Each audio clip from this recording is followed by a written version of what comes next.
À la veille de la célébration du 62e anniversaire de l'indépendance du Gabon, Ali Bongo a exprimé sa fierté face aux réalisations faites sous ses 2 mandats. Si ses fidèles l'appellent à briguer un 3e mandat, il affirme qu'en 13 ans, le pays a largement progressé. Estimant tout de même que beaucoup reste à faire, il assure qu'il continuera, dans les mois et années à venir, à nourrir de grandes ambitions pour le pays.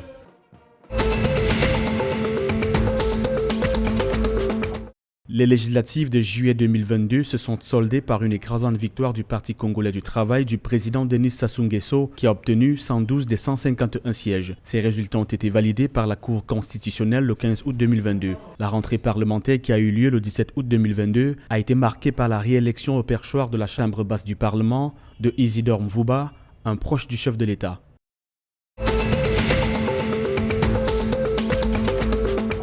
Arrivé à N'Djamena le 15 août 2022, le chef d'État sénégalais et président en exercice de l'Union africaine a bouclé sa visite au Tchad. Après avoir échangé avec le président du Conseil militaire de transition, le président sénégalais a exprimé son ressenti au terme de sa visite. Au sujet de la signature de l'accord de Doha entre le gouvernement et une partie de groupes armés, Macky Sall a félicité Mahamat Idriss Déby pour ce développement positif ainsi que le Qatar pour la faciliter.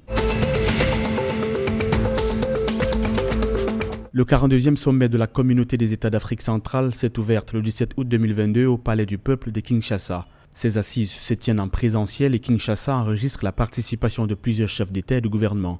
Wavel Ramkalawan, président de la République des Seychelles, était le premier dirigeant de l'Afrique australe à fouler le sol congolais. 2 sociétés viennent d'être retenues dans le cadre du déploiement d'équipements solaires pour les centrales solaires thermiques pour un montant d'1,2 milliard de francs CFA sur 4 lots. Il s'agit de la société Trashdel et ICC Soft Recital. Le présent projet porte sur la composante camerounaise du projet de dorsale à fibre optique d'Afrique centrale, d'un linéaire à fibre optique de 916 km environ, constitué de 5 axes prioritaires.